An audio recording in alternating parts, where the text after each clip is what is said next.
la próxima semana ya comenzamos con las exposiciones finales, de teoría y de práctica. Ya, en el horario de teoría, con los grupos de teoría que se formó en el clase, y en el horario de práctica, pues también con los grupos de práctica. Entonces, correspondería también la entrega de los papers la semana que sigue, ¿no? Del trabajo de teoría, de práctica, perdón. ¿Ya? Ya. Y tendremos en la semana 16 ya nuestro examen final. ¿Qué día quieren dar el examen final? ¿Jueves, viernes? Las únicas personas que tienen, ¿verdad? ¿Ya los dos? ¿O lo partimos? O sea, damos un día teoría y el otro día práctica para que vamos.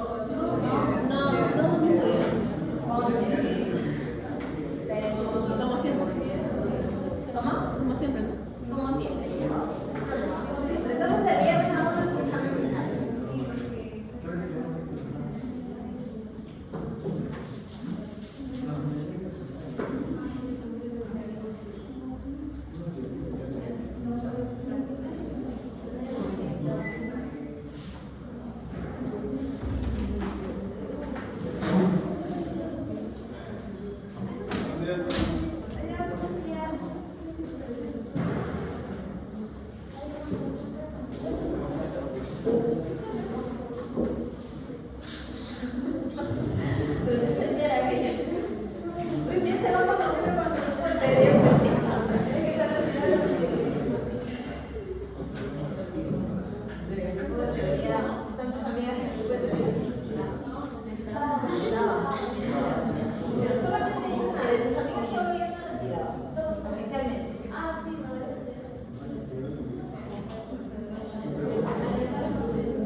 Son dos cosas diferentes pero relacionadas.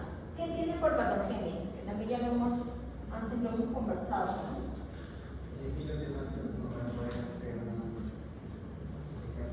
Para poder hacer alguna infección, algo, ¿no? Digamos, es el proceso que tiene el virus, ¿no? Para poder llegar a producir alguna sinuslitis, colisión, algo. Y la patología es más bien ya la consecuencia, ¿no? Lo que ya vamos a poder observar en el tejido, ¿no? Lo que ha causado el virus a nivel sistémico, ¿no? Este es como un resumen de los pasos, ¿no? Que tiene la patogenia viral, que comienza con la entrada del agente, su replicación, una replicación primaria. Ya luego se da una diseminación, ¿no? A nivel sistémico, en las cuales también vamos a poder observar el término de tropismo celular, es decir, que los virus tienen una capacidad de elegir ciertas células para poder infectar, no infecta a cualquier célula porque sí, sino tiene como una especie de atracción por algunas en particular. Va a causar también lesiones una vez que ya comienza con la replicación viral. Vamos a ver los llamados efectos citopáticos, ¿se acuerdan? ¿No? Acá ya vamos a ver los efectos citopáticos a nivel de lesión. En algunos casos va a ser posible la recuperación, ¿verdad? El propio de algunos individuos que tienen un buen sistema inmune, se puede resolver por sí solo el problema, ¿no? Algunos quizás no. Y también vamos a ver lo que es la propagación o la diseminación viral, es decir, el contagio, ¿no? a la población en general. Entonces, ya entendemos por patogénesis viral que es el proceso por el cual el virus, ¿no? Desde el momento que ingresa al huésped hasta producir la enfermedad, ¿no? Eso viene a ser la patogénesis. Y la patología, lo que decíamos, es ya más bien el daño a nivel quizás histológico que puede ser visible, que puede ser medible, ¿no? A nivel del individuo o del tejido. En este proceso de patogénesis existen varios pasos, ¿no? Incluso vamos a ver diferentes patrones también con respecto a estos pasos que puede tener una patogénesis viral, ¿no? Puede comenzar desde quizás el inicio en los cuales se da la primera infección, ¿no? La inoculación del virus al individuo. Luego vamos a ver diferentes periodos. El primer periodo es el periodo de incubación, en los cuales todavía quizás no se van a presentar signos clínicos, ¿no? En un segundo periodo vamos a ver ya el periodo sintomático, en los cuales sí se van a presentar ya signos clínicos, y generalmente este periodo coincide cuando la carga viral es alta a nivel del individuo. Cuando ya comenzaba a replicarse mucho más, comenzaría con los signos clínicos, ¿no? Y el periodo de contagio es un periodo en el cual el virus ya sale del individuo y puede contagiar a otros individuos. Se puede dar incluso desde el periodo de incubación en los cuales no hay signos clínicos, ¿no? Entonces, y hasta el final quizás, ¿no? Son ciertos pasos y va a depender del virus en qué momento va a producirse quizás el periodo sintomático, en qué momento se va a dar la carga viral o en qué momento se puede dar el periodo de contagio. Ahora, hay algunos virus que tienen la capacidad, como les decía, de ser autolimitantes, ¿no? Quizás no llegar hasta el final, simplemente el cuerpo lo resuelve y queda ahí. Pero hay otros virus que no, que evaden todos los sistemas inmunes que pueden tener como barrera, ¿ya? Y una vez que llegue al individuo, ¿no?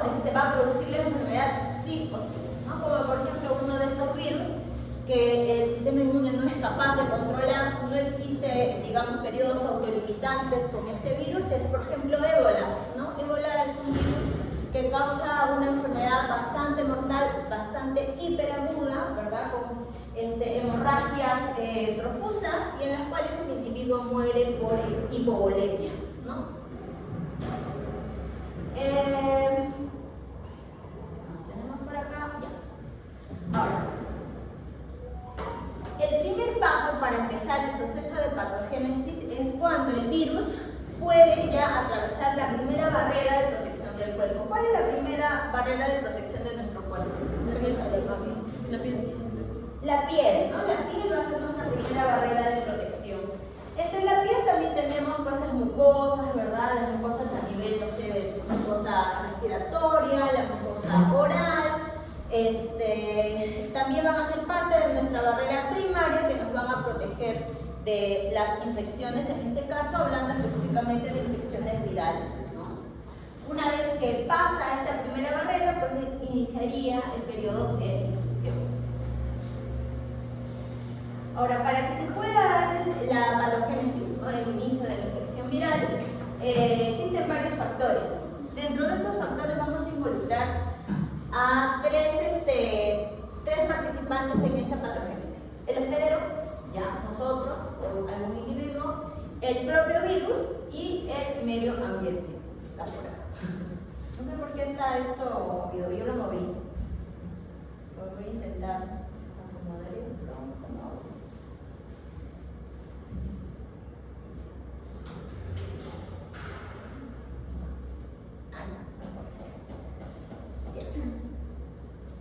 Entonces acá vemos los tres participantes del periodo de patogénesis del virus: el hospedero, el propio virus y el medio ambiente. Los factores que el tipo de virus que sea, ¿no? O sea, dependiendo de la cepa viral prácticamente, ¿no? Si es altamente virulento, si tiene baja virulencia, es decir, su capacidad quizás de producir alguna enfermedad. Y sabemos que en un mismo virus vamos a encontrar diferentes cepas, ¿no? Cepas o variedades. Algunas van a ser, digamos, más virulentas o van a tener la capacidad de hacer una enfermedad más alta que en otra. Pero eso no solo depende del virus, también va a depender de los otros factores, ¿verdad?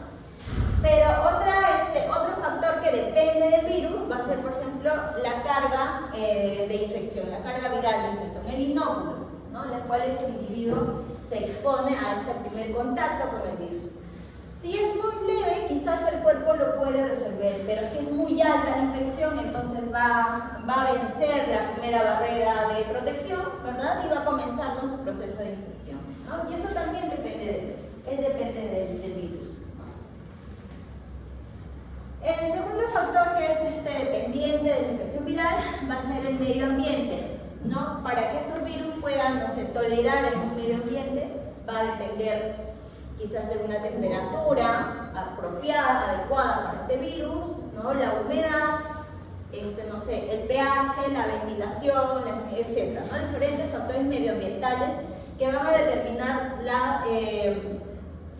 la susceptibilidad del virus, ¿no?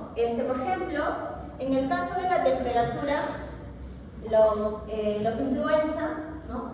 Suelen estar, digamos, más patogénicos en mayor, digamos, cantidad en el medio ambiente cuando las temperaturas son frías, ¿no? En épocas de frío, ¿verdad? Aumenta la replicación de las influencias, ¿no? Y si la temperatura aumenta, ¿verdad? Bajan los casos. No quiere decir que el virus desaparezca, simplemente bajan los casos y ya quizás el factor va a ser más predisponente quizás del hospedero, más que del medio ambiente, ¿no? Otro factor que depende del medio ambiente es también el manto lipoproteico que contienen algunos virus, ¿verdad? Algunos virus, los que tienen envoltura, decíamos, son más lábiles de los que son desnudos, ¿no? ¿Se acuerdan cuando veíamos en la primera clase?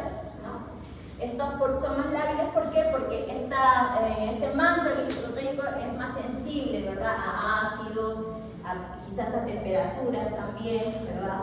Que a diferencia del virus desnudo, un virus desnudo es más resistente al medio ambiente, ¿no? Puede tolerar más tiempo estar fuera de un individuo. Y luego los factores que van a depender del huésped, ya, bueno, tenemos varios, acá vamos a mencionar algunos. Por ejemplo, los factores innatos. Factor innato de cada individuo, ¿no? Que sea resistente o que sea susceptible, ¿no? Cada uno de nosotros tenemos, digamos, ya de forma innata cierto grado de resistencia o de susceptibilidad. Ahora, eso depende también mucho, no sé, del sexo, de la edad, del estado fisiológico en el que nos encontremos, ¿verdad? Esos también son factores que dependen del huésped. Y también otro factor dependiente del huésped es el receptor celular específico y la capacidad del sistema inmune. Es decir, si alguna vez ya hemos estado expuestos con este virus, ya tenemos anticuerpos, ¿verdad? Entonces ya nuestro sistema inmune va a tener la capacidad de combatir una siguiente infección, ¿no? Eso también depende del huésped.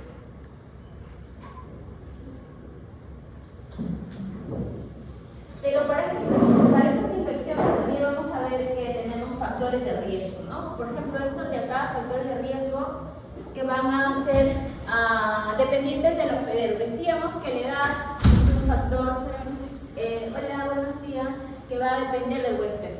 ¿Quiénes serán más susceptibles a la contracción de una enfermedad? Los jóvenes, los adultos mayores, los bebés. ¿Quiénes son más susceptibles? ¿Los bebés? Los muy bebés, ¿verdad? O los adultos mayores, generalmente, ¿no? Si estamos hablando de edad. En cuanto a especie también, ¿no? Hay especies que son más susceptibles a ciertos virus que otros, ¿no? En el caso del sexo, por ejemplo, ¿quiénes son más susceptibles? ¿Los machos o las hembras? ¿Las hembras o los machos? ¿Qué creen? En casa, ¿quiénes se enferman más? ¿Los varones o las mujeres? En mi casa, por ejemplo, somos 4 mujeres y mi papá, ¿no?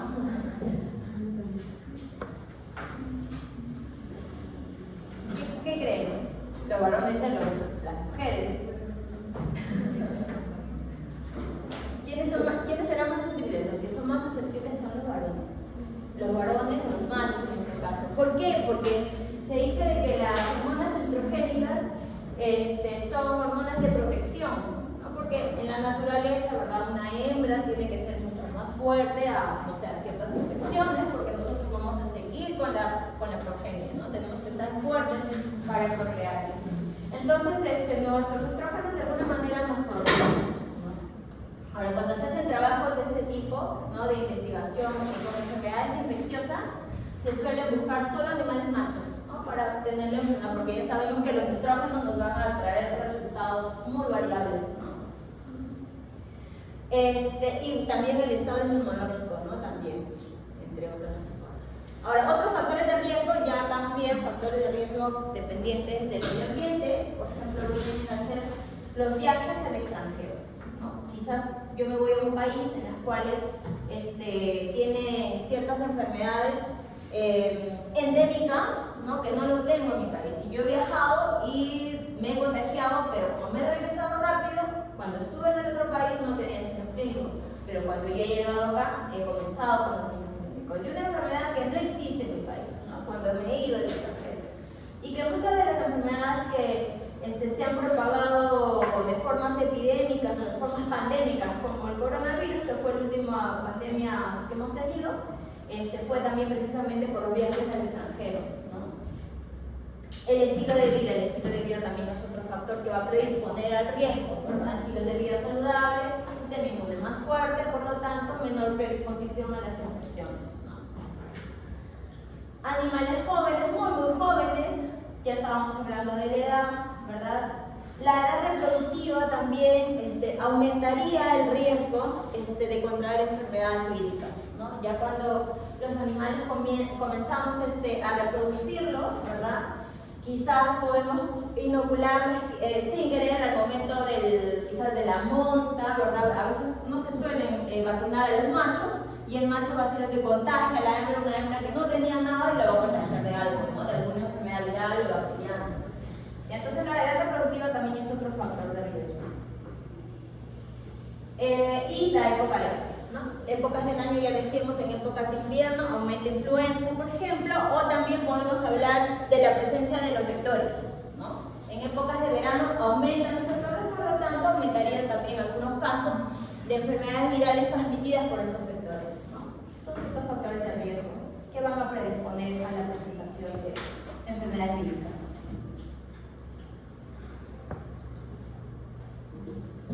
Ahora, esta patogénesis viral tiene varias etapas, ¿no? Tenemos desde la etapa de la transmisión, ¿ya? Vamos a ver diferentes tipos de transmisión, que ya algunos ya los conocemos, como por ejemplo la transmisión horizontal, vertical, ya sabemos que es una transmisión directa, indirecta, ¿no? También luego de la transmisión va a seguir la propagación, pero no la propagación al medio ambiente, sino digamos la propagación en el mismo cuerpo, ¿no? Cuando el agente comienza a diseminarse en el cuerpo, ¿no? Quizás puede llegar en un inicio por vía respiratoria y luego llega a vía linfática y comienza a viajar a otros órganos, ¿no? Entonces ya una vez que está quizás en la vía linfática va a comenzar a seleccionar de alguna manera aquellas células que son susceptibles a la infección a este virus, porque ya sabemos que no todos los virus afectan todos los órganos, ¿no? Van a tener ciertas predisposiciones y eso se le llama el tropismo, que también ya lo conocemos. Ahora, en este caso, nosotros hemos estado hablando de virulencia desde factores de virulencia, ¿no? Cuando hablábamos en bacterias, ¿se acuerdan? ¿Qué eran los factores de virulencia? Las partes de la bacteria que eran capaces de infectar. Partes, ¿no? O digamos funciones de un agente que tiene la capacidad de producir la infección, ¿verdad? En este caso, en este contexto de virología, aplica también esto de la virulencia como que parte del virus que tiene la capacidad de iniciar quizás la patogénesis o también se le puede considerar como la virulencia a la capacidad de un virus para replicarse. Digamos que la replicación viral puede ocasiona en la mayoría de los casos deterioro de la célula, ¿no? Quizás una muerte directa, pero sí por ahí vamos a ver consecuencias. Luego vamos a ver también los patrones de infección y enfermedades virales, ¿no? Vamos a ver que en el caso del virus hay patrones de infección. No todas las infecciones son, transmisión, periodo de incubación, signos clínicos, resolución y acabó. No, vamos a ver ciertos virus que comienzan, por ejemplo, comienzas con infección, periodo de incubación, comienzan los signos clínicos, sería el periodo agudo, ¿verdad? Baja el periodo agudo y este virus se queda en el cuerpo, ¿no? Se va a quedar en alguna célula oculta, sin hacer signos clínicos, sin replicarse, pero se queda en tu célula, ¿no?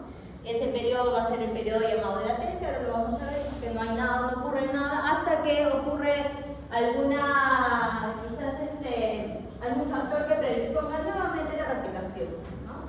Y luego se vuelve a activar el virus y comenzamos nuevamente con los signos clínicos y así, ¿no? Y muchas veces estos virus no tienen una resolución como tal, ¿no? Siempre lo vamos a tener, es más, hasta lo podemos quizás transmitir a nuestros hijos. O lo más probable es que esos virus también nos hayan transmitido a nuestros padres, ¿no? Lo sabemos. Factores del hospedero, ¿ya? O la defensa del huésped. Entonces vamos a ver desde la primera parte, ¿ya? Desde la transmisión. Por ejemplo, el retrovirus, cuando llega a ese punto donde hace todo lo que mismo síntomas, podemos tomar algún tratamiento cuando llega a esa etapa, podemos mantenerlo o hacer algo para él. Es mantención nada más. Ya cuando un retrovirus comienza a hacer signos clínicos, ya es bien difícil porque generalmente no son los signos clínicos propios de lo que causa el retrovirus, sino de las consecuencias que te ha traído este retrovirus, ¿no? Los retrovirus generalmente afectan o sistema sanguíneo o sistema inmune, y cuando ya está esto deteriorado, digamos las infecciones secundarias bacterianas, fúngicas que afectan al individuo, eso es lo que me va a traer la muerte finalmente, más no la primera infección. Entonces, sí se puede controlar, pero bien, solo controlar, ¿no? Por eso la detección temprana de estas enfermedades es mucho mejor, ¿no? Porque ya una vez que tú sabes que te has infectado y todavía no tienes signos clínicos, puedes ir consumiendo tus retrovirales y te vas manteniendo. O sea, tampoco va a haber transmisión, digamos, si quedas embarazada a tu bebé, porque lo que hace el retroviral es bajar la replicación del virus. Lo mantiene. Claro que cada cierto tiempo tienes que hacerte tu chequeo, ¿no? Que no se haya activado, porque si no hay que cambiar de retroviral, porque el retroviral también causa resistencia. ¿No? Saben que lo mejor es la prevención. Comenzamos entonces con lo que es la transmisión, ¿ya? Comenzamos con las formas que hace un virus para ingresar al cuerpo, ¿no? Ya sabemos que los virus o los agentes pueden ingresar por vía aérea, ¿verdad? Pueden ingresar por vía oral, ¿no? Las mismas formas de transmisión que habíamos visto en las bacterias, ¿no? O también de formas indirectas por medio de objetos inanimados contaminados, ¿no? Como formiques, ropas, zapatos contaminados, tejidos, no sé, las llantas del carro contaminadas, ¿verdad? Zapatos. También tenemos las formas directas, digamos esto que es por el estornudo que llegaría de un individuo a otro, sería también un tipo de contacto directo, ¿no? Cuando las secreciones van a pasar de un individuo a otro individuo, ¿ya? Por ejemplo, mediante ciertas secreciones como secreciones salivales, sangre o semen, ¿no? También puede haber mediante los contactos directos, mediante un contacto sexual o a través del nacimiento, también sería un tipo de contacto directo, ¿no? Al momento del nacimiento. Esta también es otra forma de contacto directo, pero esta, ¿qué forma sería? ¿Qué vía sería la transfusión sanguínea o trasplante de órganos? Parental. La parenteral, ¿no? La parenteral. También por medio de zoonosis, ¿verdad? Cuando quizás algún vector, ¿no? Me puede contagiar algún tipo de virus, ¿no? O la vía genética, ¿no? La heredada, decíamos que también nosotros podemos heredar ciertos materiales genéticos de virus, ¿no? Que quedan latentes.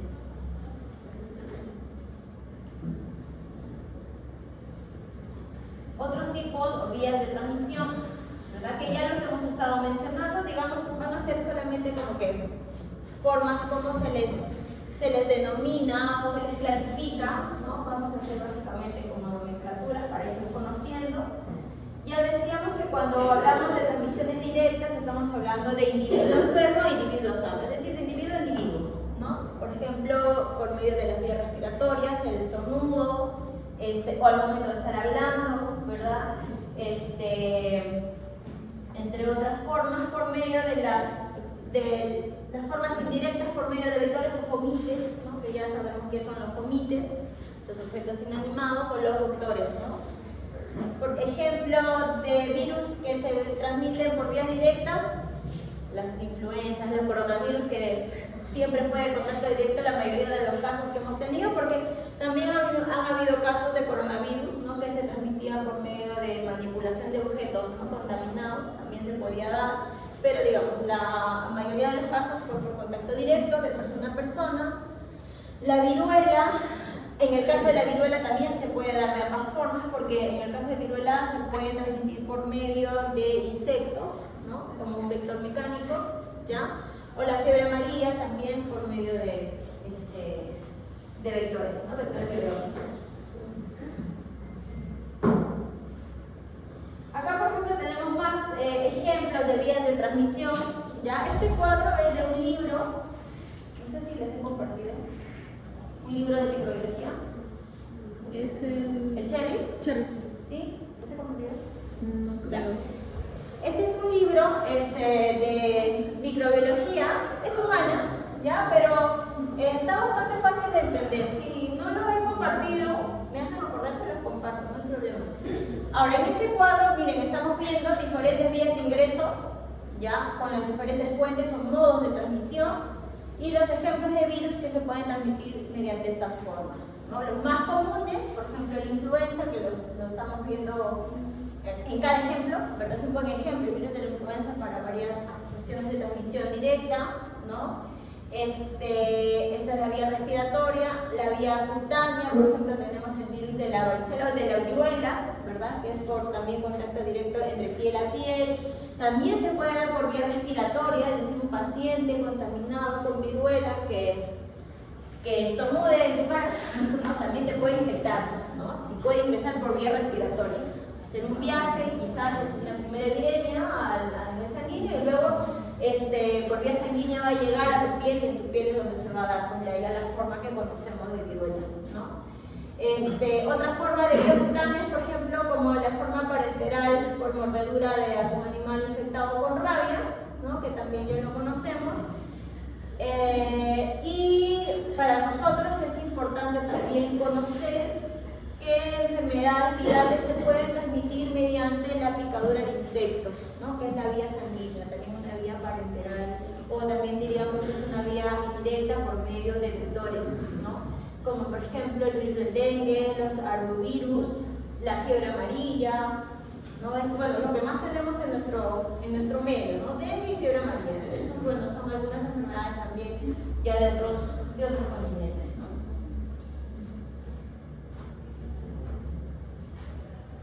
Ahora, en cuanto a vías de transmisión, también conocemos otra terminología, ¿verdad? Cuando hablamos de transmisión horizontal y cuando hablamos de transmisión vertical, ¿no? Esto también ya lo entendemos, ¿no? Ya entendemos qué es. También se puede dar en el contexto de transmisión vírica, ¿no? La vía horizontal, por ejemplo, de un animal a otro, ¿no? De un individuo a otro, que no tengan parentesco, digamos, es lo que se pide, ¿no? Digamos, como el requisito. Y luego tenemos una vía vertical que es más bien de madre a hijo. Puede ser por diferentes formas, ¿no? Al momento del parto, al momento es más desde la gestación ya se pueden transmitir ciertos virus, la lactancia, parto, e incluso se puede transmitir de forma heredables, ¿no? También, son también formas verticales.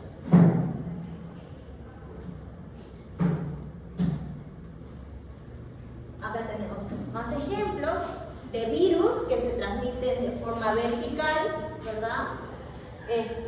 Son ejemplos de virus humanos, pero también se pueden dar en algunos casos de veterinaria, ¿no?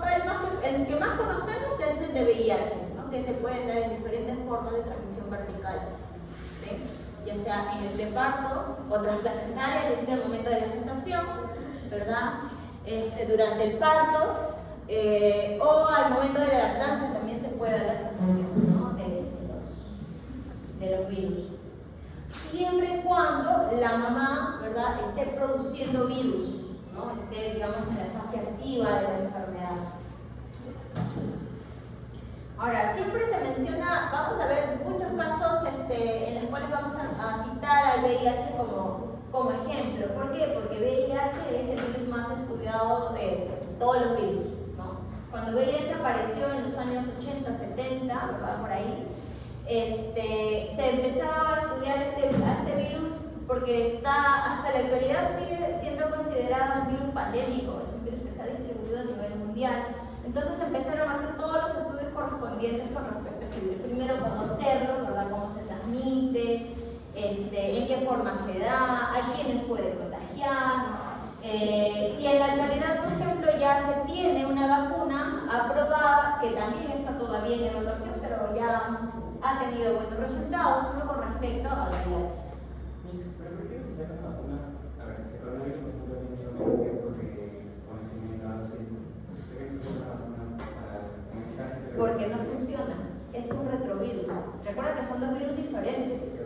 Ajá, entonces, digamos, cada uno tiene su propia variabilidad y hacer un retrovirus es como que más difícil de poder producir, no sé, fármacos o vacunas, porque sí se hace desde los 80, se trata de buscar la solución para VIH, pero no se logra, ya es propio de la biología innata de este tipo de virus, ¿no? En cambio, coronavirus es más fácil de controlar, porque, es más, coronavirus ya tenía vacunas, en el caso de veterinario, ¿no? Teníamos vacunas para coronavirus, que se decía desde un inicio, no, sí funcionan las vacunas, hay que usar las vacunas, pero no nos hacían caso, porque nadie estaba en ese momento, todavía nadie nos hacía caso, porque ya nosotros ya teníamos la solución al problema con la vacuna.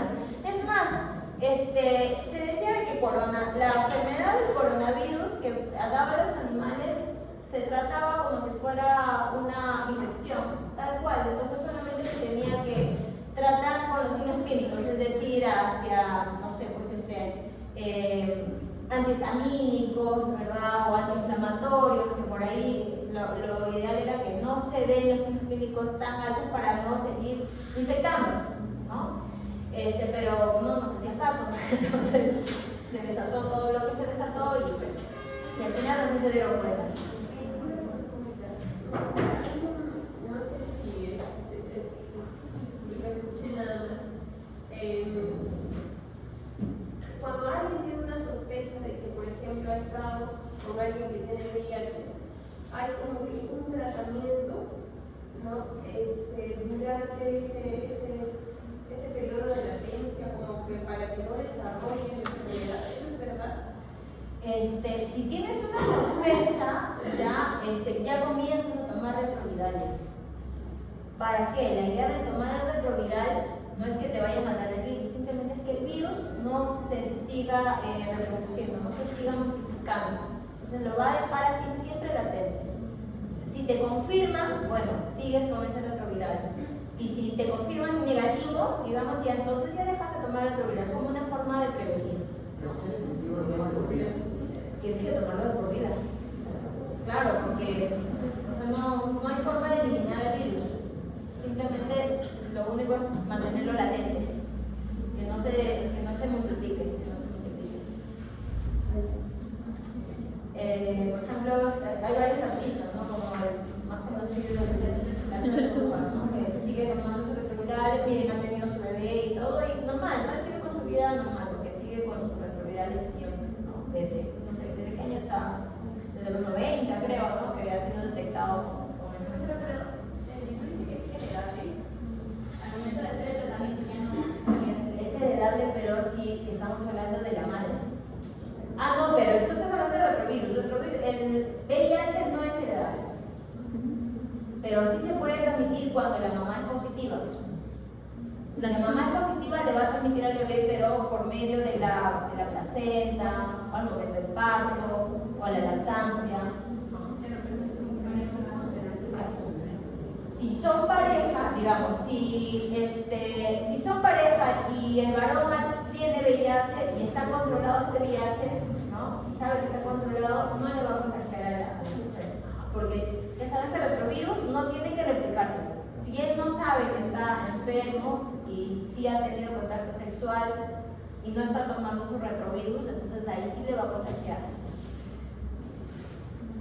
Sí, ¿no? Sí se entiende, ¿no? O sea que si la persona toma retrovirus y tiene, por ejemplo, inmunidad, no necesariamente debe infectar. No va a suceder la infección. Ahora va a haber un porcentaje, ¿no? Siempre hay un porcentaje, siempre hay que tener cuidado.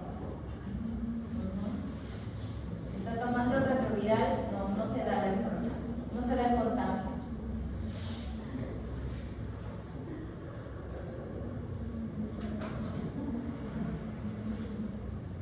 Acá también vamos a seguir conociendo más términos. Ya sabemos qué es el periodo de incubación, ¿no? Que es el periodo desde el momento en que el virus ingresa al cuerpo, ¿verdad? Y se van a dar la aparición de los primeros signos clínicos. Una vez que inician los signos clínicos ya es otro periodo, ¿no? Y el periodo de incubación va a depender mucho del virus. Hay virus que se van a presentar, o sea, en pocos días, y hay virus que van a tardar periodos de incubación entre meses y quizás años, ¿no? Eso es en cuanto al periodo de incubación. Y luego tenemos otro término que hay que conocer que se usa en virología, que es la comunicabilidad. ¿Qué es la comunicabilidad? Es la capacidad que tiene el organismo para propagarse por medio de secreciones en este periodo de contagio. Es decir, cuando está en el periodo en los cuales hay una alta tasa de replicación, ¿no? Carga viral, y se puede, contagiar por medio de diferentes secreciones, saliva, sangre, líquidos, cefalorraquídeo, etc., ¿no? Y esto puede ocurrir obviamente en el periodo de incubación. ¿Ya? Esa es la comunicabilidad del virus. No sé si se ve bien este cuadrito. Acá vamos a ver también diferentes ejemplos de periodos de incubación de enfermedades, ¿no? Mejor voy a abrir directamente el libro. Creo que el libro se ve mejor.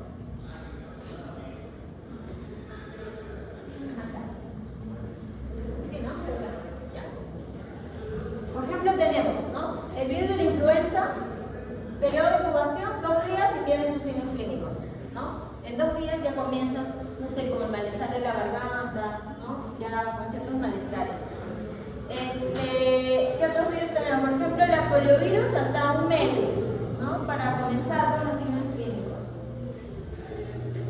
Que son periodos relativamente cortos, ¿no? Pero hay que tener cuidado con aquellos virus que tienen periodos muy largos de incubación, porque ya sabemos que el periodo de incubación no necesariamente es signos clínicos, pero sí puede haber replicación viral. Entonces, ahí lo peligroso con ciertos virus. Los virus, digamos, los retrovirus, que son los virus más especiales, ¿no? Que pueden tardar hasta años para la presentación de los signos clínicos, ¿ven? Como el VIH o este virus que causa también leucemias, que es el virus lisotrópico humano, ¿verdad? Hasta 20 años quizás para recién poder tener signos clínicos, ¿no? Evidentes. Entonces, quizás te infectas ahora, estás en el periodo de juventud, llevándote la vida loca, 10 años después, ya cuando ya estás asentado, ¿verdad? Ya una vida más tranquila, te das cuenta de que te pudiste haber contagiado, ¿no? Entonces, hay que tener cuidado con las infecciones de estos virus. Sobre todo el de VIH, que es el que más está propagado todavía, ¿no? Todavía tenemos VIH en nuestro medio.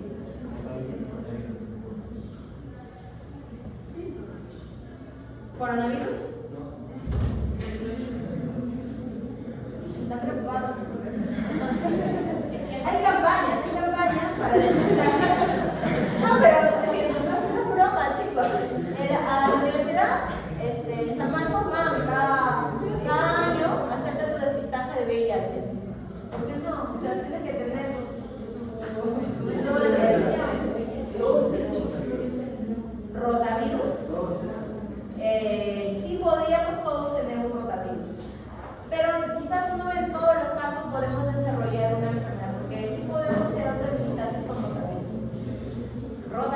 no retrovirus.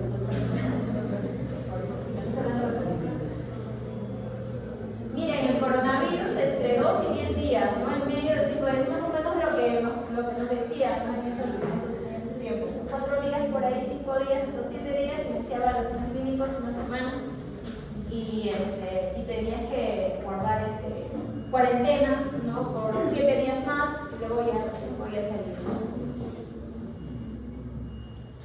En algunos casos hasta nos mandaban hasta 1 mes, ¿no? 2 meses. En el trabajo que nos daban hasta 2 meses de descanso.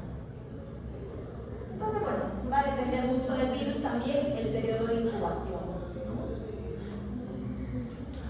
Ahora, también vamos a ver desde el punto de vista de la epidemiología ciertos términos con respecto a la patogénesis, no solamente de virus, pero sí de enfermedades infecciosas. Por ejemplo, tenemos el término de endémico o de endémico. En un contexto de ecología, ¿verdad? Nosotros hemos conocido este término como endémico cuando una especie, por ejemplo, es endémica, es propio de un solo lugar, ¿no? Un espacio, ¿no? En el caso de epidemiología, ya, endémico quiere decir cuando se da a niveles bajos, pero constantes de enfermedad en diferentes puntos, ¿no? Del mundo, pero a niveles bajos, controlables, ¿ya? Esta es una enfermedad endémica.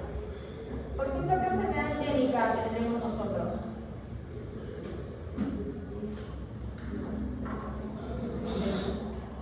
Dengue, fiebre amarilla, ¿no? Esas enfermedades que siempre tenemos recurrentemente, pero controlado, no es que se desate un caso grave. Otro término es infecciones epidémicas, ¿no? En las cuales acá sí se da de forma súbita y generalmente ubicado en una sola región, en un solo país.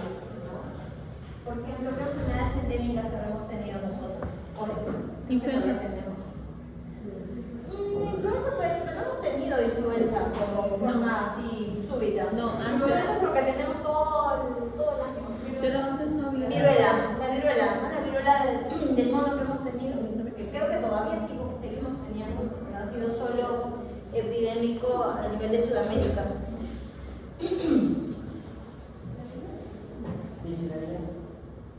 La vía, pero no ha sido de forma súbita, se han presentado ciertos casos nada más, así puntuales, ¿no? Y no en nuestro país, en otros países de Sudamérica se han presentado resultados, 1 o 2 casos, pero nada más. Pero hace varios años hubo una pandemia, si me equivoco, de influenza. ¿De influenza? Sí. En 1919. Sí. Eso se fue hace muchos años. Unos añitos. Ninguno de nosotros había nacido en ese momento. Pero sí, claro, esa sí fue una pandemia por influenza. Es más, pero, todavía tenemos influenza a nivel mundial. Influenza es una de las enfermedades también consideradas pandémicas, porque no se controla, no se puede controlar.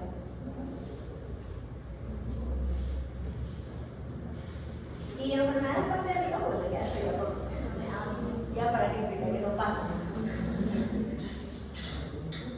¿Cuál creen que sea una de las formas de poder contener una enfermedad en condiciones pandémicas? ¿Vacunas?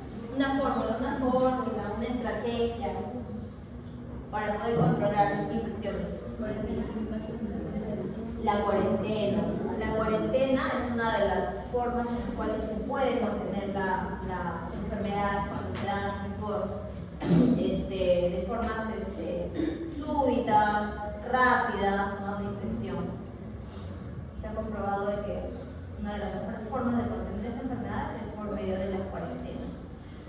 Una cuarentena bien llevada, claro, no que te tapas en tu casa y por ahí te ibas sin mascarilla y sin nada.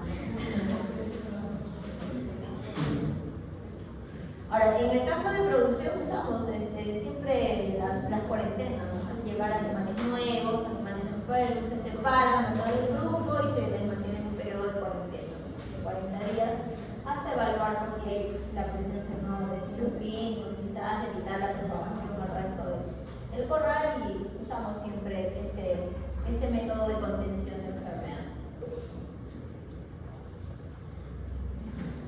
Más conceptos. epidemiología. Tenemos, por ejemplo, el término de infectividad, que también seguramente lo hemos escuchado en pandemia, ¿no?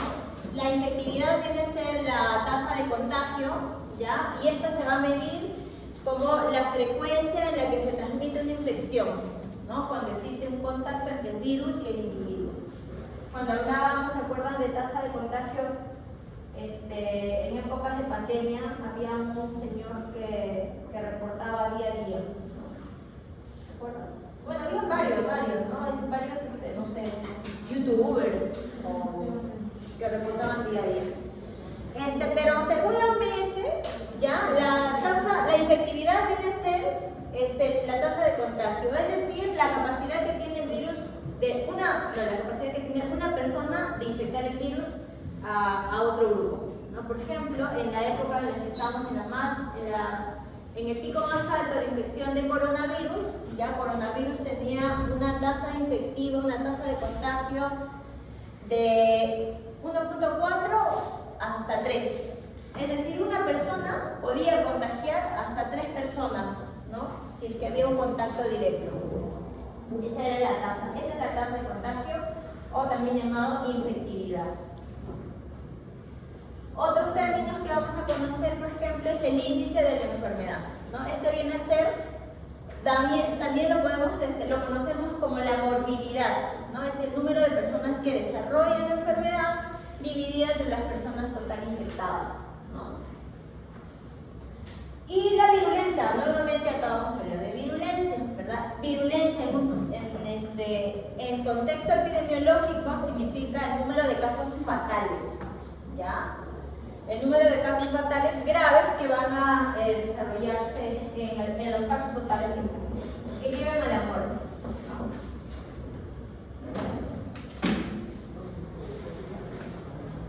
Miren, por ejemplo, tenemos acá una publicación hasta el 2021 de las enfermedades de importancia en salud pública a nivel internacional, publicado por la OMS, ¿no? En el 2019, por ejemplo, teníamos la influenza porcina, ¿no? En el 2014-16 hubo brote de ébola, ¿verdad? En el 2014 polio, 2016 hubo brote de Zika, ¿se acuerdan? Nosotros también tuvimos casos. Nuevamente ébola en el 2019-20 y luego a partir de 1920 hasta casi 23 hemos estado con COVID, ¿no? En la actualidad, ¿cómo estaremos? ¿Qué creen? ¿Cuáles serán estas enfermedades de importancia en salud pública a nivel internacional? ¿La del mono? ¿Cómo? ¿La viruela del mono? La viruela del mono sigue siendo una enfermedad que todavía está causando alertas. Miren, esta es la página esta es de la Organización Panamericana de la Salud, y en las cuales día a día reportan, bueno, día a día no, bueno, cada cierto periodo de tiempo van reportando las enfermedades que están como que en preocupación, ¿no? Acá tenemos el Mpox en la región de las Américas, es decir, América del Sur, ¿no? Y el Mpox viene a ser pues la viruela del mono, ¿no? Esto publicado en 2019, o sea, hace una semana, ¿ya? Y así, ¿no? Se va actualizando cada cierto tiempo. Miren, el 7 de noviembre se evaluó un caso de influenza aviar zoonótica, también, todo casi es en Latinoamérica, fiebre amarilla en Latinoamérica. No hay nada Más en Latinoamérica.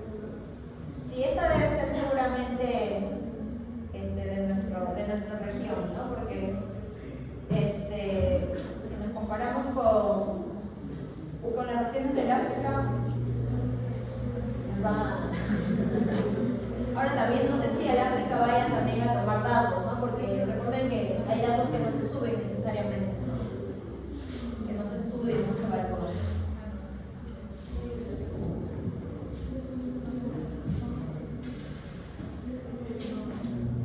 Otro término que vamos a conocer es la incidencia. Ahora, seguramente cuando ustedes vayan a leer ciertos papers también van a aparecer con esos títulos, ¿no? Incidencia o prevalencia también, ¿no? La incidencia viene a ser el número de casos nuevos que realiza en un periodo de tiempo, ¿no? En un determinado tiempo. En época de COVID la incidencia era diaria, ¿no? Digamos, cada día se decía tantos son los casos nuevos, ¿no? El día de hoy, y otra vez al día siguiente, en las horas de la noche, hoy han sido tantos casos, y así, ¿no? Era día a día nos daban los casos nuevos y esa es la llamada incidencia, ¿ya? Que lo podemos hacer de forma diaria, lo podemos hacer de forma semanal o mensual, ¿no? Yo el periodo de tiempo lo puedo determinar. Ahora, en el caso de la prevalencia, ¿qué es la prevalencia? La prevalencia es la tasa de casos que existe en una población, ¿ya? Pero en un periodo definido, ¿ya? Digamos, por ejemplo, ya que pasamos coronavirus, yo podría decir la prevalencia del 2020 al 2023, ¿no? De coronavirus. Este periodo también yo lo puedo manejar, pero es un periodo del pasado, no es el que se va actualizando año a año, día a día, como el caso de la incidencia. Entonces esa es la diferencia, ¿no? Para ir conociendo también ciertos términos epidemiológicos que engloban la patogénesis viral.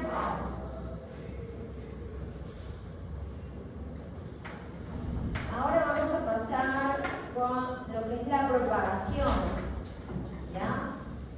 Ya hemos visto algo de transmisión, un poco de epidemiología y ahora vamos a ver la propagación, es decir, ya cuando el virus va a propagarse en el individuo, ¿no? Los virus pueden causar también infecciones sistémicas cuando se propaga en todo el cuerpo, ¿no? O también infecciones localizadas, ¿no? A nivel de piel, a nivel del sistema respiratorio, en un solo sitio. Bueno, esto también ya lo conocemos, infecciones sistémicas cuando se da en todo el cuerpo o infecciones localizadas cuando se da solo en un solo órgano, quizás, ¿no? Las formas de propagación del virus pueden ser por vías sanguíneas, por vías linfáticas, es decir, cuando yo entro al individuo, ¿no? O también se puede dar por vía nerviosa, ¿ya? ¿Qué virus se transmitirá por vía nerviosa? Rabia. Rabia, ¿no? Rabia, otro.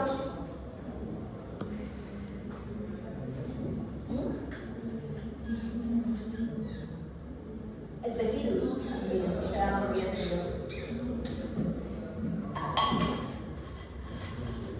Y al igual que cuando estábamos en bacterias, recuerden que hablábamos de bacteriemia o septicemia, ¿no? Que viene a ser lo mismo, cuando la bacteria llega a nivel sanguíneo para poder propagarse. En el caso de virus se va a denominar viremia, ¿no? Cuando el virus llega a nivel de las vías de transmisión, ¿no? Sanguínea, linfática o neural. ¿La polio es? ¿La polio qué?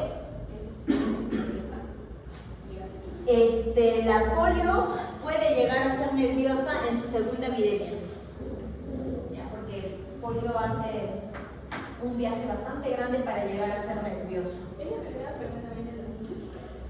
Les daba antes. Antes teníamos muchos casos de polio, ahora ya no tenemos casos de polio. Se han presentado casos de polio, creo que el año pasado, si no mal no recuerdo, en Estados Unidos, pero se presentó en padres que no vacunaban a sus niños, los antivacunas, a los hijos de los antivacunas del polio.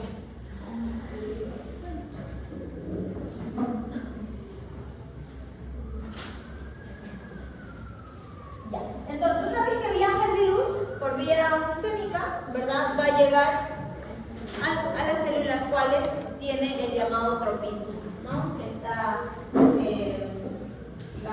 forma de poder llegar a las células cuales tiene el receptor, ¿no?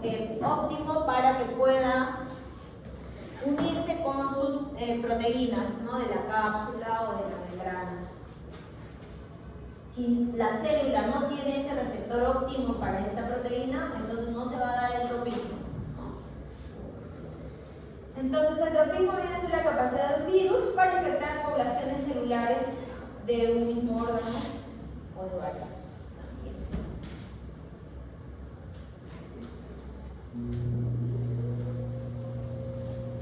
Y se va a dar cuando se da la interacción, ¿no? Entre la proteína de la superficie viral con el receptor celular, ¿no?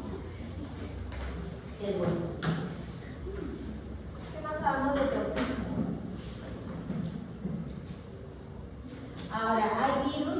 pueden tener tropismo por diferentes células, ¿no?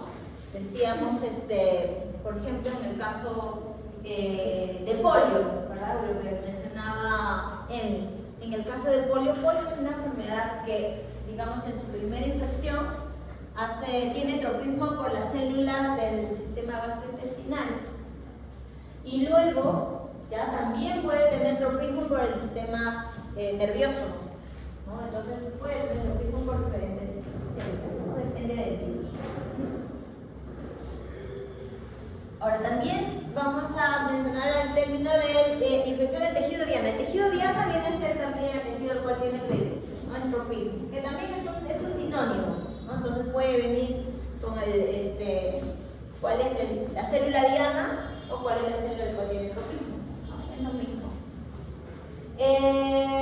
Por ejemplo, en este caso estamos viendo, ¿verdad?, la infección de rabia, en las cuales estamos viendo primero el punto de inóculo, ¿no? Cuando el perro muerde, ¿verdad?, a nivel del músculo quizás. En este punto se va a dar la replicación viral. La primera replicación viral a nivel donde se dio la primera inoculación del virus, ¿no? Y luego este virus va a comenzar a viajar por vía nerviosa. Llega al nivel del sistema nervioso central, llega al encéfalo, ¿verdad? Y acá comenzarían ya los signos clínicos nerviosos que conocemos, ¿no? ¿Qué signos clínicos presenta rabia? Sensibilidad a la luz. Sensibilidad a la luz, sensibilidad al agua, ¿no? Al sonido, se vuelve hipersensible, ¿no? Este paciente Salivación. se vuelve agresivo. Salivación. La salivación, ¿no? Todos estos signos clínicos ya va a ser cuando este virus ha llegado a vía nervioso central. Y cuando llegue ese punto, ya no hay vuelta atrás por rabia. Quizás cuando estamos en este primer periodo, ¿no? Todavía se puede hacer algo por el paciente, se le puede vacunar y sí se salva, ¿no? Sí se han visto que salvan las personas inoculadas. Pero ya cuando llega con los síntomas nerviosos, ya es bien difícil, ¿no?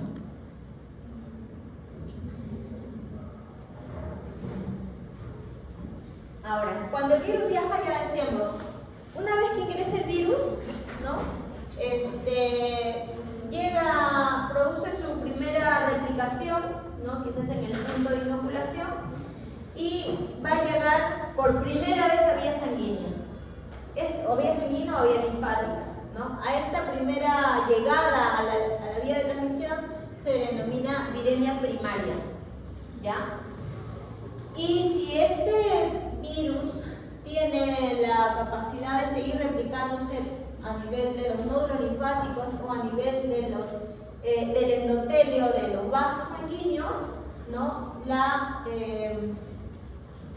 Va a llegar a un segundo órgano al cual también tenga tropismo, ¿no? Y la replicación va a seguir aumentando. Si sigue la replicación, cabe la posibilidad de que siga viajando, ¿no? Sigue en vía sanguínea. Y si sigue en vía sanguínea, puede llegar a otros órganos más, ¿ya? Y a esta segunda llegada, digamos así, ya a órganos de formas quizás secundarias, se le va a llamar la viremia secundaria, cuando hubo una primera replicación en su órgano trópico, ¿ya? Y muchas veces, muchas de las enfermedades víricas se van a ver los signos clínicos fatales, las consecuencias fatales de muchas enfermedades víricas se ven recién cuando se da la segunda viremia. Por ejemplo, en el caso de rabia, cuando se dan los síntomas nerviosos de rabia es porque ya se produjo una segunda viremia, ¿no? En el caso de polio, cuando se da la parálisis, ¿verdad? Es cuando ya primero llega al epitelio del intestino, nuevamente vuelve a viajar por sangre y luego llega al sistema nervioso, ¿no? Es lo que pasa con polio. Y en su segunda viremia recién vamos a ver las consecuencias que trae el polio, ¿no? Que son las parálisis o las atrofias, ¿no? A nivel nervioso en las extremidades. ¿Han visto alguna vez pacientes con polio? Sí. Ahora ya casi no hay muchos casos, ¿no? Los pacientes que tienen las consecuencias del polio tienen una extremidad atrofiada y se ve la diferencia de tamaño de las extremidades, sobre todo de los pies, ¿no? Y a estas personas les ponían pues, unos zapatos altos para que puedan tener esta misma altura y poder caminar, pero no es fácil, ¿no? Porque hay que caminar con muletas y todo. Ya se deteriora y es de por vida, no hay resolución, no hay vuelta atrás.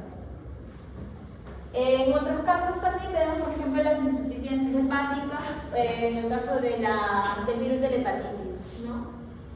En el virus de la hepatitis, por ejemplo, ya si bien es cierto, por vía sanguínea puede llegar primero al hígado y luego en una segunda viremia vuelve a llegar acá y el daño es aún más intenso, ¿no? Entonces, acá sí ya vamos a ver insuficiencias hepáticas, cuando ya no hay resolución, ¿no? Ya no hay vuelta atrás.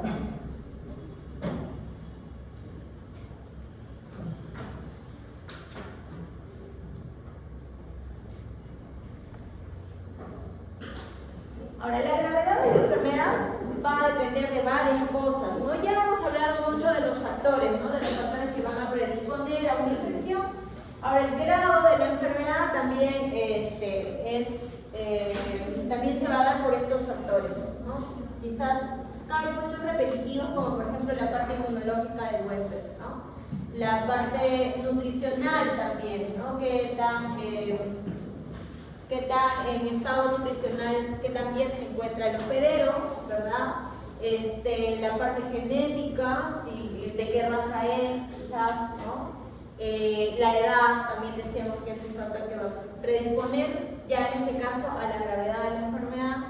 ¿Qué más podríamos mencionar? El sexo, que no está, ¿no? También decíamos que es otro factor que puede predisponer, en este caso ya a la gravedad. Primero la infección, el infectante, ahora qué tan grave puede ser la enfermedad, si tiene la capacidad de resolver o no. Y una vez que ya se da la viremia, ¿verdad? Vamos a ver las consecuencias que trae esta viremia, que va a ser la llamada citopatogenicidad, o lo que hemos mencionado en práctica, ¿verdad? El llamado efecto citopático, ¿no? Que es lo que le causa el virus, ¿verdad? A los tejidos, ¿no? Ya sabemos lo que es la virulencia, es la capacidad de virus. Miren, este es otro sinónimo, ¿no? Que, digamos, otro concepto que le dan a virulencia, ¿no? Este es el que conocíamos ya desde un inicio, ¿no? Este es el que hemos estado manejando desde bacterias, ¿no? La virulencia, la capacidad que tiene un agente, en este caso un virus, para causar la enfermedad. Luego hemos visto otro concepto de virulencia, que es la capacidad que replica el virus, ¿verdad? Ya en este caso específico del virus. Y también hemos hablado de virulencia en un concepto epidemiológico. ¿Qué era la virulencia? El número de casos fatales, ¿no? El número de casos fatales. ¿Ya? Entonces, estamos viendo virulencia en varios contextos, ¿no? Y lo que le va a causar finalmente es pues, el llamado efecto citopático, ¿no? O también llamado citopatogenicidad, ¿ya? Puede ser también un sinónimo, ¿no?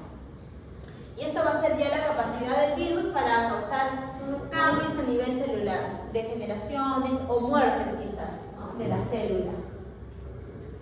Y los virus llamados virus virulentos, los que van a causar estos efectos, pueden ser también, pueden tener diferentes capacidades, ¿no? Decíamos, desde la baja patogenicidad hasta los de alta patogenicidad. Hay algunos virus que por naturaleza son de baja patogenicidad y esos virus, por ejemplo, que son de baja patogenicidad, que muchos de estos son medioambientales, ¿no? Se usan para producir ciertas vacunas, ¿no? O algunos se les atenúa bajo ciertos métodos en laboratorio, ¿no? Para que también puedan ser utilizados para la producción de vacunas, ¿no? Se pueden manipular estas moléculas víricas.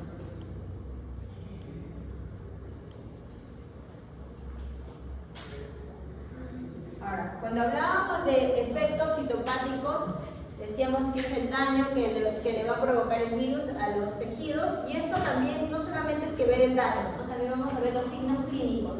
Estos signos clínicos también se puede decir que son parte del efecto citopático, ¿ya? Ay, me fui muy adelante. Muy adelante, ya. Y lo que va, después de una infección, lo que vamos a tener también es una respuesta inmunitaria, ¿no? Algo les iba a mencionar. Ya.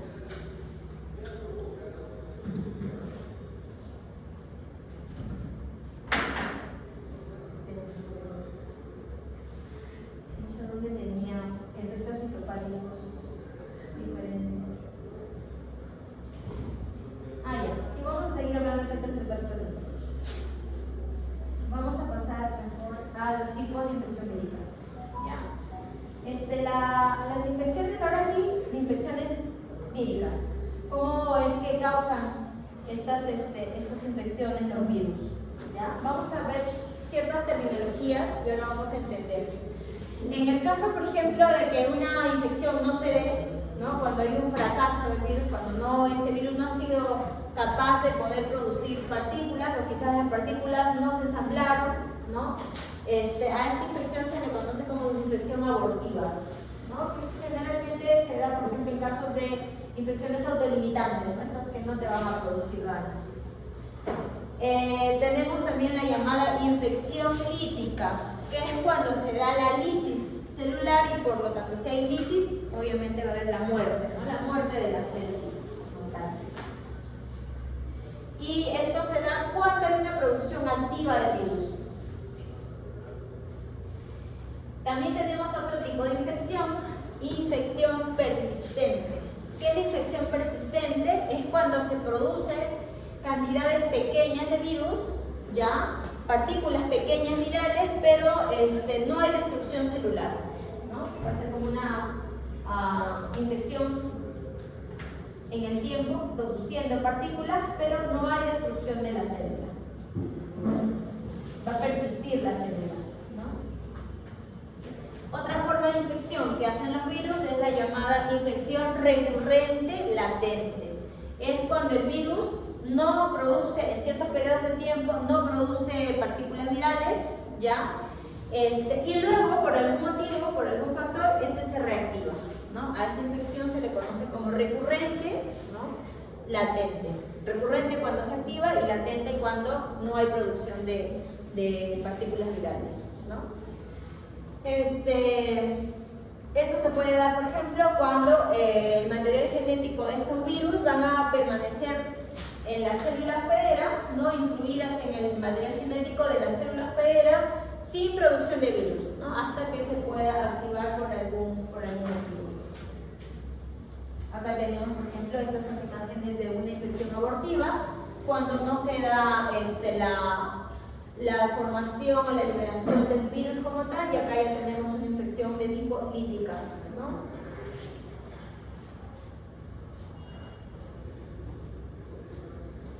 ¿Qué más? Ya, ahora, en cuanto a infección, también vamos a mencionar dos términos que se conocen en infecciones víricas, ¿ya? Hablamos en infecciones víricas de una célula permisiva cuando la célula va a admitir la producción de partículas víricas, ¿ya? También esta célula va a permitir la transformación viral. ¿Ya? Entonces, en una célula permitiva se da la producción de partículas virales, la replicación, ¿no? Que conocemos como la replicación, ¿ya? Y también se puede dar la transformación viral, es decir, este virus puede mutar, ¿no? Dentro de esa célula. Y tenemos también la no permisiva, o sea, la no permisiva, también tenemos que tener la no permisiva. Una célula no permisiva, en esta no se admite la replicación del virus, pero sí se puede admitir la transformación de la célula, ¿ya? O también se puede permitir la transmisión o el viaje.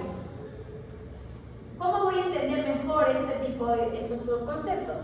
Por ejemplo, en el caso de rabia, ¿ya? Este es un ejemplo en el cual vamos a poder entender célula permisiva y la célula no permisiva. Célula permisiva decíamos donde se da la replicación, que es en el tejido muscular.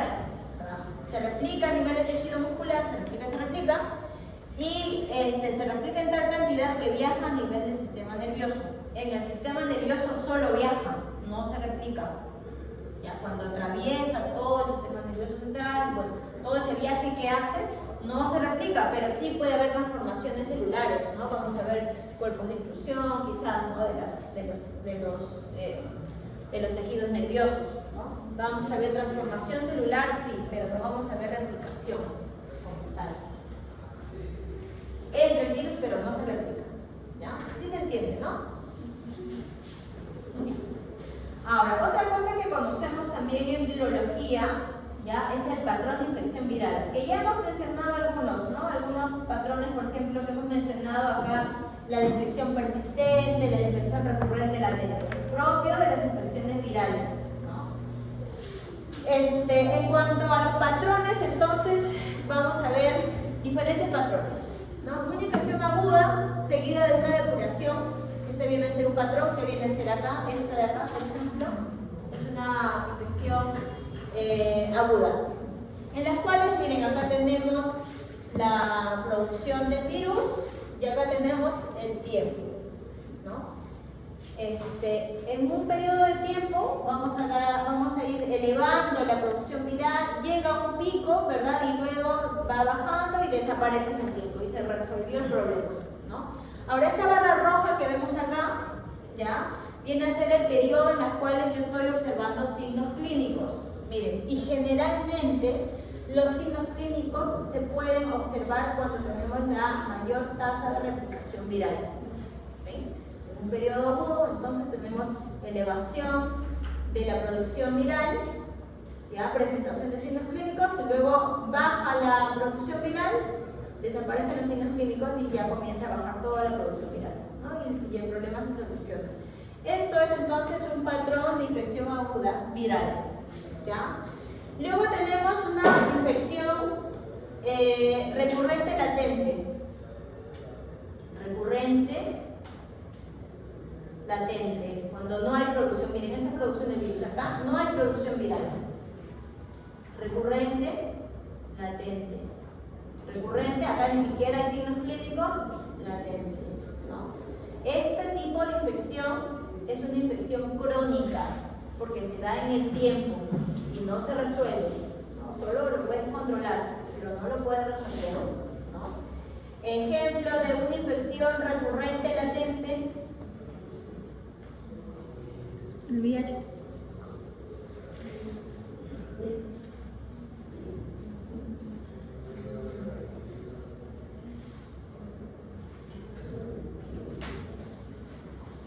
¿A qué hora te clase? 2:50. Ah, ya, está bien. Me olvido. Recurrente latente. El herpesvirus simple. El herpesvirus simple, ya, hace este tipo de infección crónica, ¿no? Replicación viral alta, con signos clínicos, aparecen las pústulas, ¿verdad? Luego desaparece y luego no se vuelven a presentar ni signos clínicos ni replicación viral. En este periodo, en el periodo de latencia, tampoco hay infección, ¿no? La infección se va a dar cuando se reactiva el virus, ¿ya? Ahora, en el caso, por ejemplo, del herpesvirus, sucede lo mismo que sucede con rabia. Se va a quedar latente en vía nerviosa. La transmisión de herpesvirus es por vía nerviosa, no es por vía sanguínea. Ahora, en este otro ejemplo que tenemos acá, miren, este es una infección viral en la cual si vemos replicación de virus, ya queda en un punto y se va en el tiempo, sigue produciéndose partículas virales, sin signos clínicos. Ejemplo. VIH. Acá sí tenemos al VIH, ¿no? Infectas, tienes replicación viral y nunca vas a tener signos clínicos, nunca no, pero más adelante, ya cuando es muy tarde, vas a recibir con eso. Pero signos clínicos que van a ser la consecuencia de infecciones secundarias, ¿no? Este es entonces una infección persistente, ¿ya? Esta también es una infección de tipo crónica,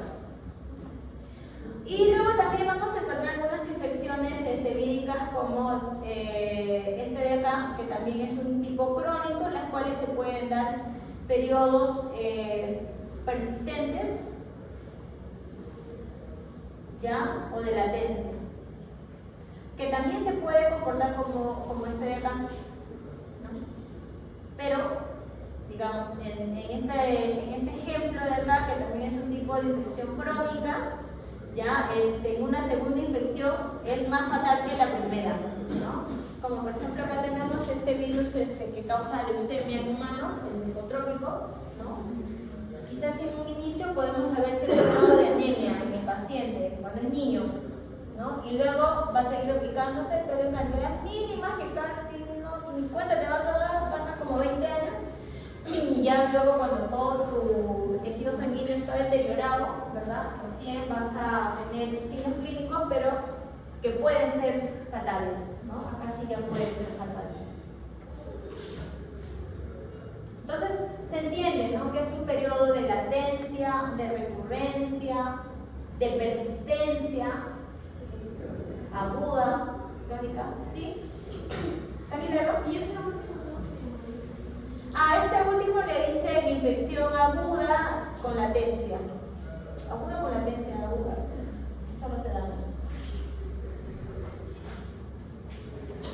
También es un tipo de infección crónica. Estos tres son crónicos.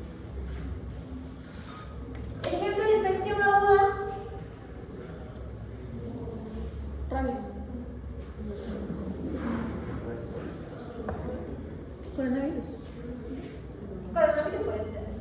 Influenza también. Rabia quizás acá también, pero un periodo muy cortito de tiempo. Puede ser. Polio también, ¿no? Se aparecen signos clínicos primarios, sigue replicándose el virus ya y luego cuando aparecen los signos clínicos después, sí ya puede ser fatal. Una influenza también, acá, de esas que se resuelven solitas. Entonces, según este patrón hemos visto dos tipos de infección, la aguda y estas tres crónicas, ¿no? Ya sabemos entonces que las infecciones crónicas son cuando hay un nivel bajo de producción de virus, pero en estos niveles bajos de producción viral vamos a tener como efectos citopáticos, estrés efecto citopático, ya, con poco efecto citopático o quizás con ningún efecto citopático, es decir, en ese periodo de producción viral. Lo que vamos a ver después van a ser ya quizás las formas más fatales. Y esto es lo peligroso cuando se da una infección crónica viral, ¿no? Que no vamos a poder observar los signos clínicos, los efectos citopáticos, ¿no? Pero vamos a estar infectados.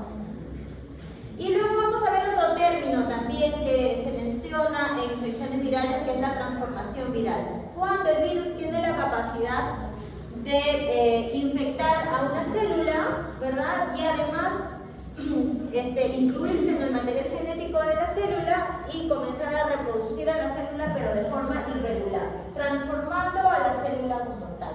Y esto lo que va a causar son tumores, van a causar neoplasias, ¿no? Va a hacer que las células crezcan y se reproduzcan de tal manera que vayan a transformarse en cuanto a forma, ¿no? Y incluso las vuelven, ¿cómo le llaman? Inmortales, ¿no? Las inmortalizan, pero no es lo normal, ¿no?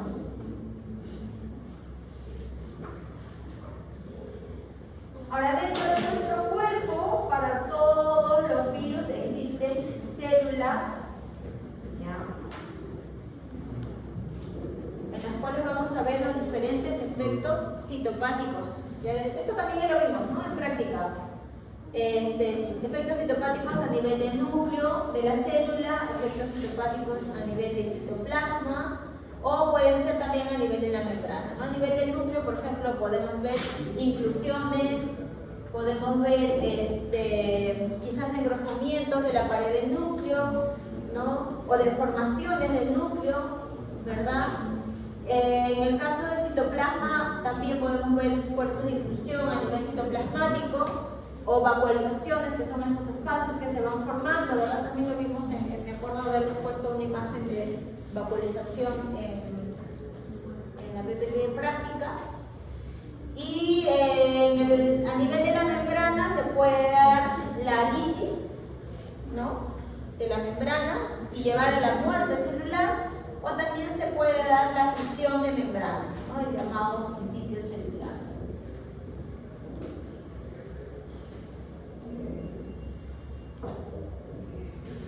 Ahora, para que ocurra esta actividad citopatológica del virus, ¿no?, debe haber una eficacia en cuanto a la multiplicación vírica, una eficacia del virus, ¿no? Quizás dándole una temperatura idónea, dándole quizás las condiciones, ¿verdad?, ambientales. También que esta célula tenga la capacidad de ser permisiva, ¿no?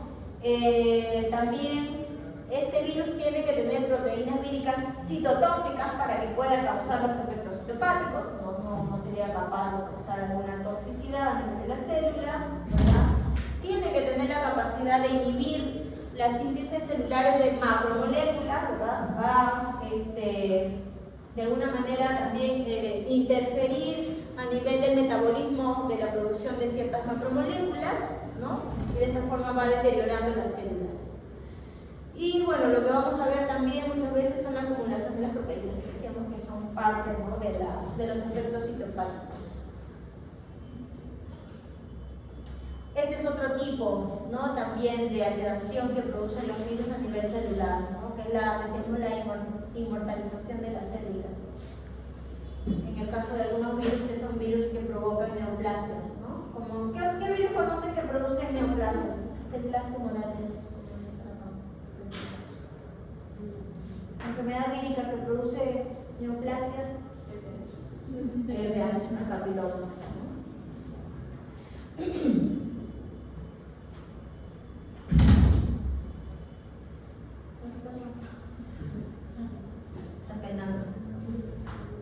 Ahora, también existen mecanismos de citopatogenicidad vírica, como por ejemplo la inhibición de la síntesis proteica celular, ¿no?, o la inhibición y degradación bien del material genético. La alteración de la estructura a nivel de la membrana, ¿no?, ya son parte también de los mecanismos que tiene el virus para producir los efectos citopáticos, ¿no? Vamos a ver también una inserción de glicoproteínas, la formación de sincitios, ¿verdad? Y también la formación o la alteración de la replicación de las células, ¿no?, estas células anormales. Acá lo que les iba a decir, ¿no?, dependiendo de qué virus sea, vamos a ver ciertas características propias que hace un virus en cuanto a su citopatogenicidad, como por ejemplo los llamados cuerpos de inclusión, que si bien es cierto muchos virus dejan cuerpos de inclusión, pero va a depender de qué virus sea para, por ejemplo, incluirlas en el interior del núcleo, ¿no?, a nivel del sistema nervioso, o a nivel de la epidermis, ¿no? Entonces, en algunos casos, por ejemplo, se les ponen nombres específicos porque, digamos, son las lesiones típicas de este tipo de microorganismo, ¿no? En el caso de rabia decíamos que el cuerpo de inclusión tiene un nombre. ¿Cómo se llamaba? El cuerpo de Negri, ¿ya? En el caso de, ese es de viruela aviar, ¿no? Viruela aviar que afecta a nivel del epitelio de la piel, ¿ya? El efecto citopático que hace en la capa espinosa del epidermis se llama el cuerpo de Bollinger. Entonces, si yo veo cuerpos de inclusión a ese nivel, le voy a poner el cuerpo de Bollinger. Es propio de viruela aviar, ¿no?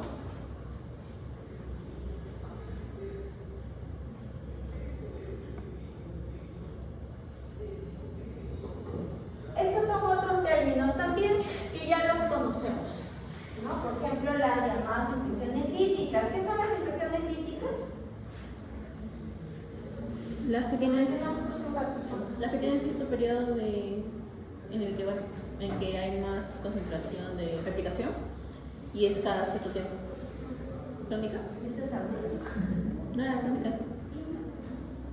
La infección lítica es cuando se da la replicación viral y además se da la muerte, se da la lisis de la célula, ¿no? Ahora, en el caso de las infecciones líticas, físicas tenemos una lisis directa, una muerte directa de la célula, pero también hay otra forma en la que permite quizás una lisis, una especie de lisis de la membrana, pero no la muerte directamente. Y esto, por ejemplo, es el efecto citopático del sincitio celular. El sincitio celular es una especie de lisis de la membrana de la célula, pero no provoca la muerte directa, ¿no? Lo que provoca es la fusión entre membranas, ¿no? Y van a fusionarse las membranas de las células y van a formar como una especie de una célula gigantesca. Es una especie digamos, de sistema que tienen ciertos virus, ¿no? Que le va a permitir quizás que de esta forma no muera directamente y se pueda seguir replicando y propagando el virus, y además también de esta forma va a evadir, ¿verdad?, los anticuerpos, ¿no?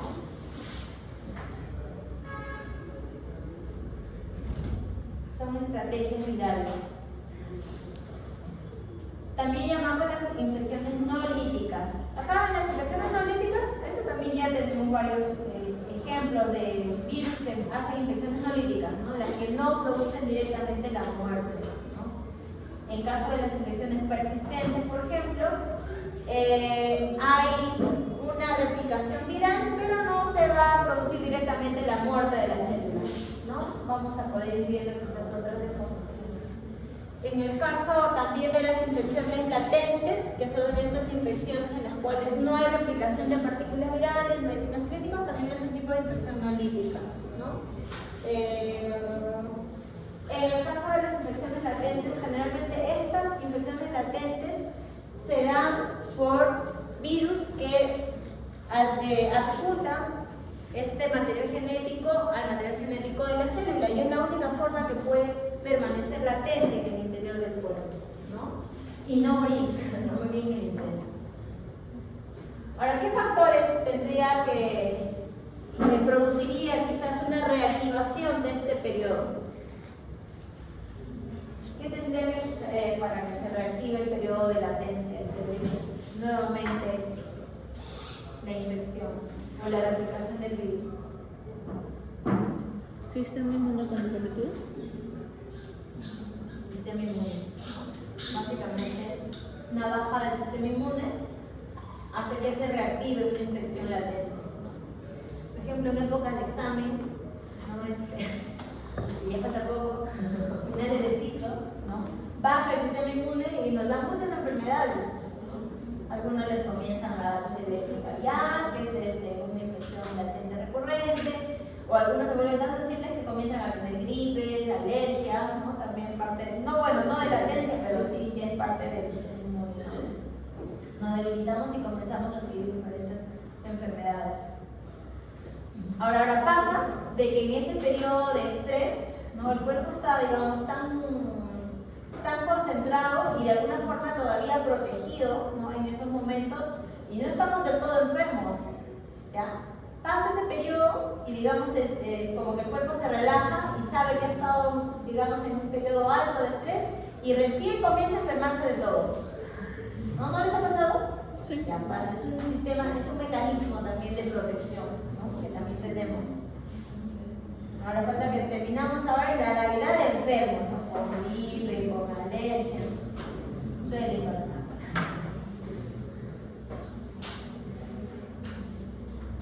Ahora también conocemos virus oncogénicos. Los virus oncogénicos son generalmente virus de tipo ADN, ¿no? Porque son los virus que generalmente se van a incluir en el material genético de las células, huésped, ¿ya? Y van a quedar pues persistentes, ¿no? En esta célula huésped. ¿Persistentes por qué? Porque este virus lo que va a provocar a la célula es replicarse de forma normal, y esta replicación de forma anormal, descontrolada, como dice acá, es una forma también de que tienen, es una estrategia también que tienen estos virus para seguir replicándose, ¿no? Quizás no la típica de que se replica dentro de una célula, la lisa y sale a infectar a otras, ¿no? Esta tiene otro mecanismo, ya más bien a nivel de material genético, alterando todo lo que es la replicación de la célula. De esta forma también se van formando nuevos segmentos de ADN, ¿no? De forma descontrolada.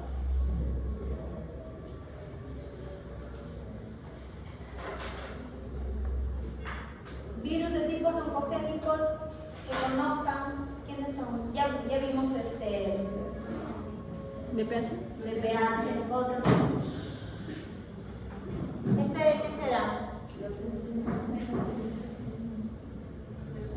Leucemia felina, ¿no? Leucemia felina también es un virus. Y es más, leucemia felina es un retrovirus, pero del tipo oncogénico. Los papilomas, algunas viruelas, ¿no? El virus del Epstein-Barr es un virus humano. Acá tenemos más ejemplos, pero este también es un caso humano, que es donde más información tenemos en cuanto a virus.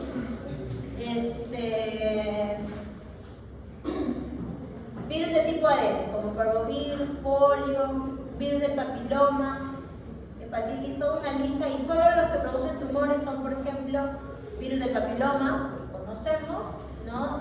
Virus de la hepatitis B humana también producen carcinomas hepáticos, ¿no? Y herpesvirus humanos del tipo, por ejemplo, este de acá, el tipo 8, el herpesvirus del tipo 8 puede causar este tipo de neoplasias a nivel de piel, llamado el sarcoma de Kaposi. Miren, es un tipo de, creo que son vasos sanguíneos. ¿Ya?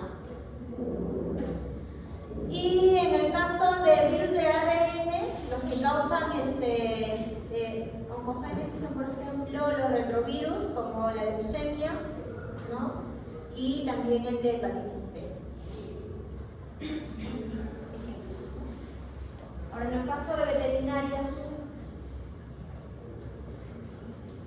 ¿qué virus será?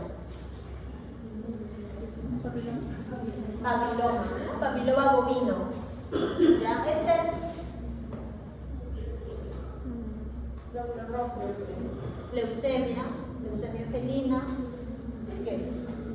Bueno, este de acá, la histología, la parte histológica del papiloma. Este es de... ¿Qué enfermedad es esta? ¿La conocen? Cuando se le retrae el prepucio a los perritos de la calle y sale con una poliflor horrible. El TBT, ¿no? El tumor venéreo transmisible.